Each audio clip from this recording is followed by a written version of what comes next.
హల్లెలూయా. Good morning. మరొక రోజండి మన యేసయ్య మాటలు ధ్యానించడానికి రెండవ చిన్న ప్రార్థన. పరిశుద్ధుడా నీకు వందనములయ్యా, ఇంకొక రోజు ఇచ్చావు, ఇంకొక మాటతో మమ్మల్ని హెచ్చరించాలని, మమ్మల్ని నడిపించాలని, మమ్మల్ని దీవించాలని, నీలాగా మేము బ్రతుకున్నట్లుగా నీ కృపను మాకు దయచేసి నీ ఆత్మతో అభిషేకించాలని మాకు ప్రతిరోజు నీ మాటలు అనుగ్రహిస్తున్నందుకే వందనములు. ఈరోజు మాతో మరొకసారి మాటలాడమని క్రీస్తు నామములో అడుగుచున్నాను తండ్రి, ఆమేన్. రెండు స్తోత్రం. మీ బైబిల్ తీయండి. ఉన్నాయండి? బైబిల్ ఎప్పుడు మీ దగ్గరే ఉంచుకోనండి. బైబిల్ అనుదినము చదవండి. నా దగ్గర అయితే చాలా బైబిల్ పెట్టుకున్నాను. ప్రతి చోట ఒక బైబిల్ పెట్టుకున్నాను. నా టేబుల్ మీద, నా బెడ్ దగ్గర, నా చేతిలో, నా సంచిలో.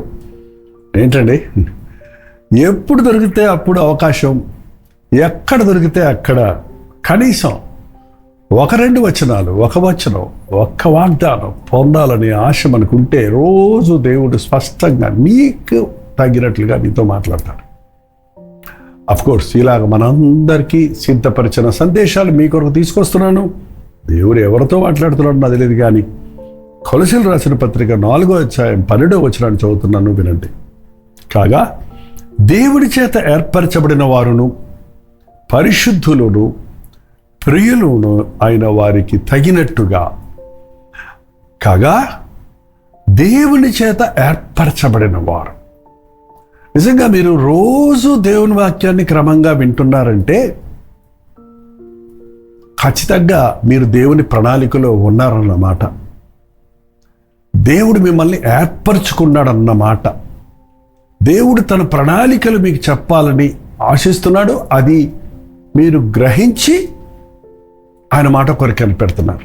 నిజంగా ఈ రోజుల్లో మనుషులండి దేవుని విషయాలు మర్చిపోతున్నారు. దేవుని వాక్యం చదవరు, వినరు. లోకంలో ప్రతి దానికి పరిగెడతారు, కానీ దేవునికి సన్నిధికి పరిగెత్తేవారు ఖచ్చితంగా నేను ఆకర్షిస్తే కానీ ఎవరు నా యొద్దకు రాలేరని చెప్పిన ప్రభు. అందుకేనండి మాకు ఎంతమంది వ్యూయర్స్ ఉన్నారని మేము గొప్పగా చెప్పుకోవడానికి ఎప్పుడు ప్రయత్నిస్తాం లేదు. ఎక్కువ మంది లేకపోయినా పర్వాలేదు. నిజంగా నీవు ఆకర్షించుకున్న వారు, నీ మాట చొప్పున నడుచుకున్న వారిని నీవు ఆకర్షించుకో చాలయ్యా. అలాగే ఈ గత 6 సంవత్సరాల నుండి సోషల్ మీడియా ద్వారా దేవుని వాక్యం మీద ఎదురుకు వస్తున్నప్పుడు మీలో కొందరు దేవుడి చేత ఏర్పరచబడిన వారు, పరిశుద్ధులు, ప్రియులైన వారిగా దేవునికి ఇష్టలుగా ఉన్నారు. దేవుడు మిమ్మల్ని కోరుకున్నాడు, దేవుడు మిమ్మల్ని దీవిస్తున్నాడు, దేవుడు మిమ్మల్ని పరిశుద్ధపరుస్తున్నాడు. మనం దేవుని చేత ఎన్నుకొనబడ్డాము, పరిశుద్ధపరచబడుతున్నాము, రక్షించబడ్డాము, ఆయనకి ఇష్టలుగా ఉన్నామన్న వాళ్ళు ఎలా ఉండాలన్నది ఇక్కడ చూస్తున్నాం. చూడండి, మీరు జాలిగల మనస్సు.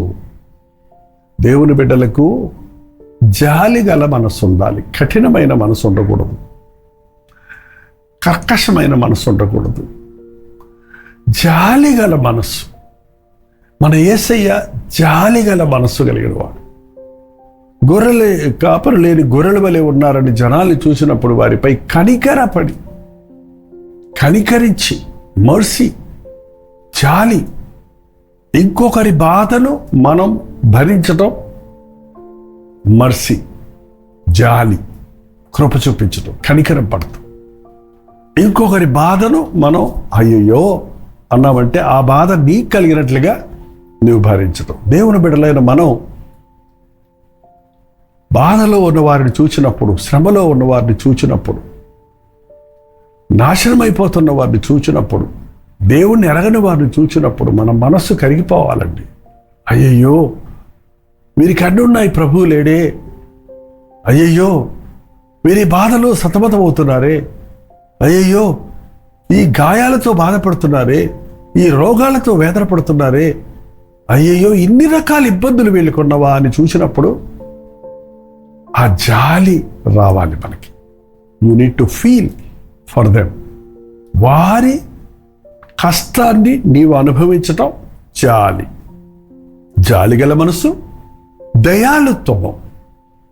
మనం జాలిపడి వదిలేస్తే ప్రయోజనం లేదు. జాలిపడిన వారి మీద దయ చూపించాలి. జాలిపడటం అంటే ఫీలింగ్, దయ చూపించటం అంటే డూయింగ్. మనం వారి అవసరత చూసి అయ్యయ్యో అని పోవటం వల్ల ప్రయోజనం లేదు. ఆ అవసరత తీర్చాలి నువ్వు. యేసయ్య అయ్యయ్యో అని ఊరుకునేవాడు కాదు, వారి అక్కర తీర్చేవాడు. బాధలో ఉన్నవారిని, వ్యాధులతో ఉన్నవారిని, సతమతమవుతున్న వారిని చూచి ఆయన కనికరపడి వారికి స్వస్థత చేశాడు, వారికి ఆదరణ మాటలు చెప్పాడు, వారి పట్ల అద్భుతాలు జరిగించాడు. మనం అలాంటి అద్భుతాలు చేయలేమనుకోవద్దు. ప్రభువు నామములో ప్రార్థించవచ్చు వారి కొరకు. మనం ఎవరికైనా మనం ఏదైనా చేయాలనుకునేది మొట్టమొదటి నేను అనుకోవడం కొంచెం డబ్బులు ఇవ్వటమో, ఒక అన్నం పెడతామో, ఒక వస్త్రాలు ఇవ్వటమో మాత్రం కాదండి. వారి కొరకు మనం ప్రార్థించాలి. వారి అవసరతను మీరు ఎత్తి పట్టుకొని ప్రభు సన్నిధిలో విజ్ఞాపన చేయాలి. క్రీస్తు బిడ్డలకి ఇటువంటి మనసు ఉండాలండి.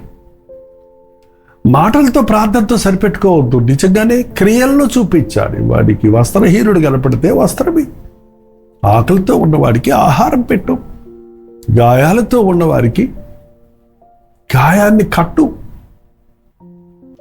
అవసరతలో ఒంటరితనాన్ని అనుభవిస్తున్న వాడికి నీవు తోడుండి వారిని బలపరచు. అది దేవుని బిడ్డలు చేయాలి. ఒకరికొకరు హెచ్చరించుకోవాలి, ధైర్యపరుచుకోవాలి, ఆదరించుకోవాలి, ప్రేమించుకోవాలని బైబిల్ మళ్ళీ మళ్ళీ చెప్తుంది.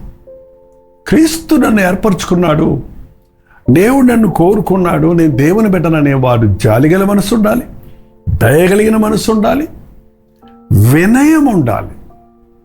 నువ్వు చేసేది పెద్దగా డబ్బా కొట్టుకుంటూ చేస్తారు కొంతమంది.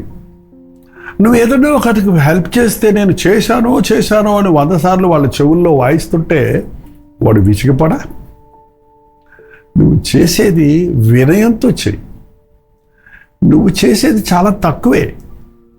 ఏ మనుషుడు మరొకరికి పూర్ణమైన సహాయం చేయలేడు, వారి అవసరతలు తీర్చలేడు. కానీ కొంచెం మన చేతనైంది మనం చేసినప్పుడు ఆ తగ్గింపు, ఆ వినయంతో చేసిన దాన్ని చెప్పుకునేవాడు వినయ మనస్కుడు కాదండి. చేయని దాన్నే చెప్పుకునేవాడు ఉన్నారు ఈ రోజుల్లో. వాళ్ళు డాంబికులు. చేసిన దాన్ని చెప్పుకునేవాడు వినయుడు కాదు, వాడు స్వార్థపరుడు అని చెప్పవచ్చు. వినయంతో నువ్వు ఏం చేసినా నువ్వు ఒక అధికారిలా చేయకు, ఒక అన్నలాగా చెయ్యి, ఒక తల్లిలాగా చెయ్యి, ఒక తండ్రిలాగా చెయ్యి. ఇతరులకు సాయం చేస్తున్నప్పుడు నువ్వేదో గొప్పగా చేస్తున్నావు అనుకోవద్దు. వాడితో సానుభూతితో సహానుభావం పొందు చేస్తున్నాను అనేటట్టుగా వినయ మనస్కులమై మనం ఉండాలి. సాత్వికం అనేది మన యొక్క శక్తికి అదుపుద్దన్నమాట. స్ట్రెంగ్త్ అండర్ కంట్రోల్ ఈజ్ సాత్వికం. నీకు అధికారం ఉంది, నువ్వేమైనా చేయగలవు, కానీ దాన్ని చెయ్యకుండా ఉండగలగటం, అవసరమైనప్పుడు ఎంతో అంత చెయ్యటం, అదుపులో ఉండటం అనేది సాత్వికం. మోషే మిక్కిలి సాత్వికుడని దేవుడే చెప్పాడు. మోషే కావాలంటే ఏమైనా చేయొచ్చు తనను సరిగిన మిరియాము అహరోనులు, కానీ నోరు మూసుకున్నాడు. ఫోన్లే వదిలేశాడు. చూడండి, కొన్నిసార్లు మనం వాళ్ళని నిందించేస్తుంటాం.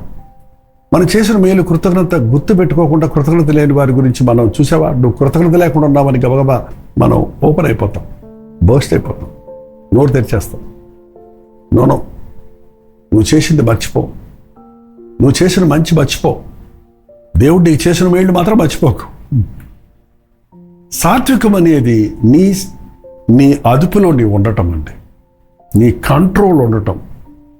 మరొకటి దీర్ఘశాంతం. నువ్వు ఓర్పు కలిగి ఉండాలి. ఓర్పు కలిగిన మనస్సు, ఓర్పు ద్రోహ కార్యములు జరగకుండా కాపాడుతుందండి.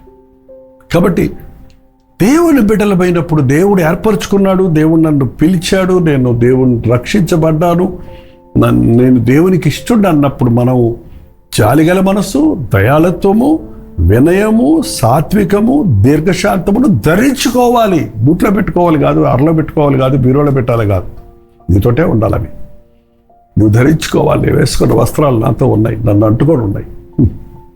ఈ గుణాలు వినయము, జాలిగల మనసు, దయ, సాత్వికము, దీర్ఘశాంతము, ఇవి నువ్వు ధరించుకోవాలి.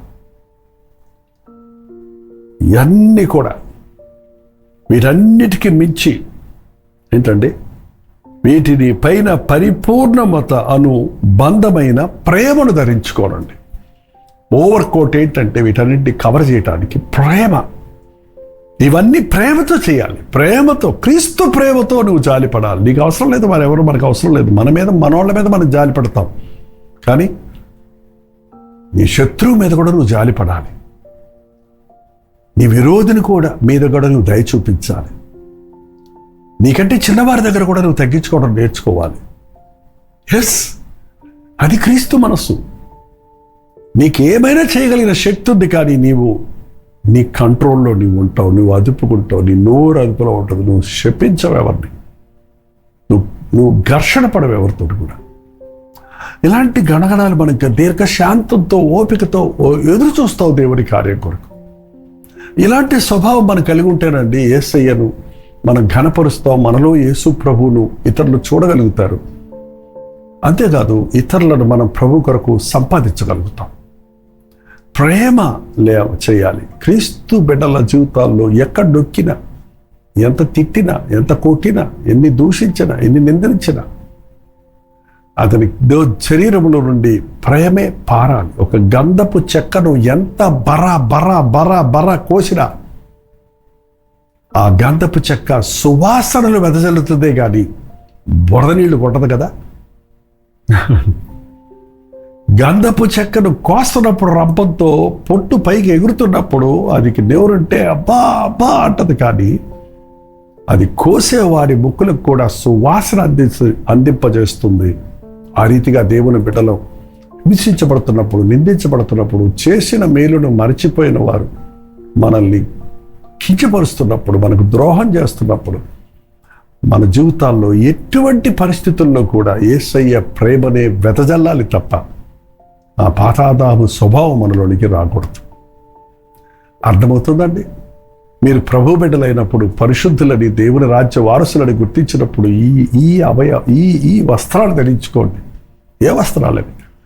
దయ అనే అంగి ఏంటండి, జాలిగల మనస్సు అనే అంగి, దయ అనే పై వస్త్రం, వినయము అనే కండవ ఎట్లా పెట్టుకోండి, సాత్వికము అనే టై అటు పెట్టుకోండి పోనీ ఏంటంటే, అండ్ దీర్ఘశాంతము అనే జోడేసుకొని మీరు ఎక్కడికి వెళ్ళినా దేవునిని మహిమపరచుటకు ప్రయత్నించండి. అది క్రీస్తుతో ఉన్నప్పుడు, క్రీస్తు సన్నిధిలో కనిపెట్టినప్పుడు, ఆయన వాక్యంతో మనం నింపబడినప్పుడు మనలో నుండి స్పాంటేనియస్గా ఈ గుణగణాలు బయలు వెళుతాయి. ప్రభా నీలా నన్ను చెయ్యి అని అడుగుతామా? ప్రార్థన. పరిశుద్ధుల నీకు వందనములయ్యా, ప్రేమ లేని ఈ లోకంలో నీ ప్రేమను చూపించుటకు, జాలి దయలు లేని నీ ప్రపంచంలో క్రీస్తు బిడ్డలుగా జాలి దయగలిగిన వారిగా జీవించుటకు, గర్విష్ఠులతో నిండిన ఈ ప్రపంచంలో దీనులమై, విధేయులమై, సాత్వికమైన మనసుతో, ఓర్పుతో, సహనముతో ఇతరులను భరించుటకు, నీ రాక కొరకు ఎదురు చూచుటకు మా ఒక్కొక్కరికి నీ సహాయము చేయమని క్రీస్తు నామములో అడుగుచున్నాను తండ్రి, ఆమేన్. మన తండ్రి అయిన దేవుని యొక్క ప్రేమయు, కుమారుడైన క్రీస్తు యొక్క కృపయు, ఆదరణకర్త అయిన పరిశుద్ధాత్మ యొక్క సహవాసము కూడి వచ్చిన మనందరికీ ఇప్పుడును సదాకాలమును తోడయుండును గాక, ఆమేన్. దేవుని స్తోత్రం. మీ ప్రార్థన అవసరతల భారాలు 954041 నెంబర్కి, మీరు ఇతర దేశాల్లో ఉంటే 91001000 నెంబర్కు టెక్స్ట్ లేక వాయిస్ మెసేజ్ ద్వారా వాట్సాప్ పెట్టండి. మీ పక్షంలో మేము ప్రార్థిస్తున్నాం, మీరు కూడా ప్రార్థించండి. తప్పక ప్రభు మనకు జయమిస్తాం. డాక్టర్ జయపాల్ యూట్యూబ్ ఛానల్ మీరు ఇంకా సబ్స్క్రైబ్ చేసుకోకపోతే సబ్స్క్రైబ్ చేసుకోండి. మీరు ఎక్కడెక్కడి నుంచి చూస్తున్నారో, ఏ రీతిగా మేలు పొందుతున్నారు అన్నది లైవ్ చాట్లోకి వచ్చి మీరు టైప్ చేయండి. మరి ఈ ప్రోగ్రామ్స్ ద్వారా మరనేకులు మేలు పొందినట్లుగా మీ స్నేహితులకి, బంధువులు కూడా షేర్ చేయండి. తెలుగులోనే కాకుండా హిందీ, మలయాళం, బెంగాలీ, కన్నడ, తమిళ్ భాషల్లో కూడా యూట్యూబ్లో ఈ పోస్టులు ఉన్నాయి. మీరు ఇతర భాషల వారికి కూడా వాటిని షేర్ చేయండి. అలాగే తెలుగు, తమిళ్, మలయాళం, హిందీ, బెంగాలీ, ఒరియా, కన్నడ భాషల్లో టెలివిజన్ ప్రోగ్రామ్స్ ప్రసారం అవుతున్నాయి. ప్రభువుని ప్రేరేపిస్తే ఆ టెలివిజన్ ప్రోగ్రామ్స్ కొరకు మీ విరాళాలు పంపాలనుకుంటే మీరు పంపే ప్రతి కానుక టీవీ ప్రోగ్రామ్స్ మాత్రమే వాడుతున్నాం. భారభరితమైన పరిచయను కొనసాగించటకు ఇంకా 50% of our country people never had a smart phone are network connection. So వాళ్ళకి కొరకు టీవీ పరిచయం ఇంకా కొనసాగిస్తున్నాం. ఈ పరిచయంలో మీరు కూడా పాలుభాగిస్తున్నాం. ప్రభుత్వం పెట్టి మధ్యాహ్నం 3 గంటల హెచ్చరిక, అలాగే రాత్రి 9 గంటల కలువరి ప్రతి తోడిలో మళ్ళీ కలుసుకుందాం. అంతవరకు దేవుని మహాకృప మీకు తోడైనది కాక.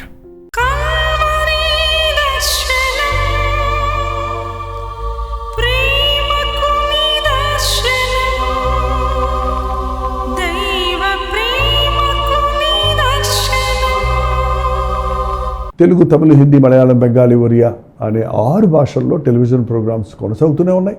భారభరితమైన పరిచయంలో మీరు సహకరించాలని ఆశిస్తే, ప్రభువు మిమ్మల్ని ప్రేరేపిస్తే మీ విరాళాలు, కానుకలు మనకి మీరు పంపించవచ్చు. అవి నేరుగా టీవీ ఛానల్స్కి వెళ్తాయి. అందులో ఏది మేము మా సొంత ఖర్చుల కొరకు ముట్టుకోవటం లేదు, వేరే పరిచయం కొరకు ముట్టుకోవటం లేదు. టెలివిజన్ పరిచయలో ఇంకా సువార్త వినని వారికి అది అందించాలని ఆశతో ఒక 20 సంవత్సరాలుగా కొనసాగుతున్న పరిచయం కొరకు ప్రార్థించండి. ఈ సహకారాన్ని అందించండి.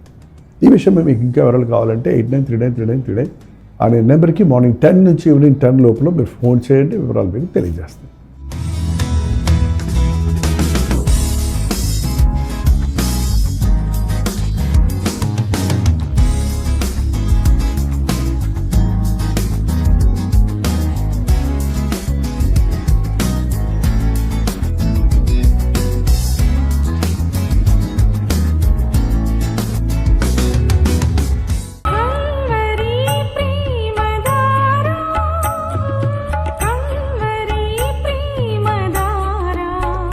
కల్వరి ప్రేమధార అనే మా ద్విమాస పత్రికను ఈ మధ్య త్రైమాస పత్రిక అంటే 3 నెలలకి ఒక్కసారి మాత్రమే ప్రింట్ చేయగలుగుతున్నాం.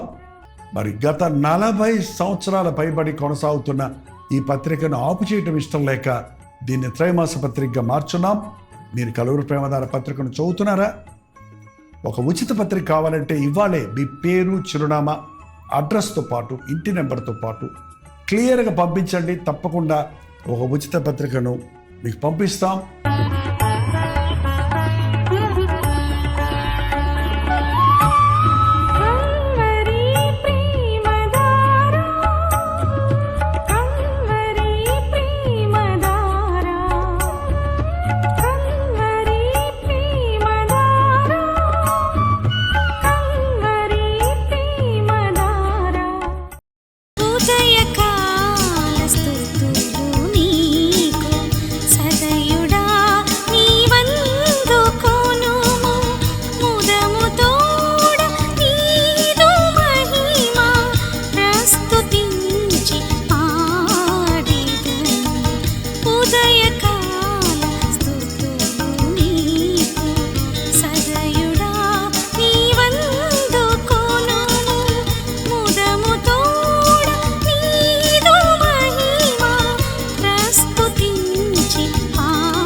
ఉదయక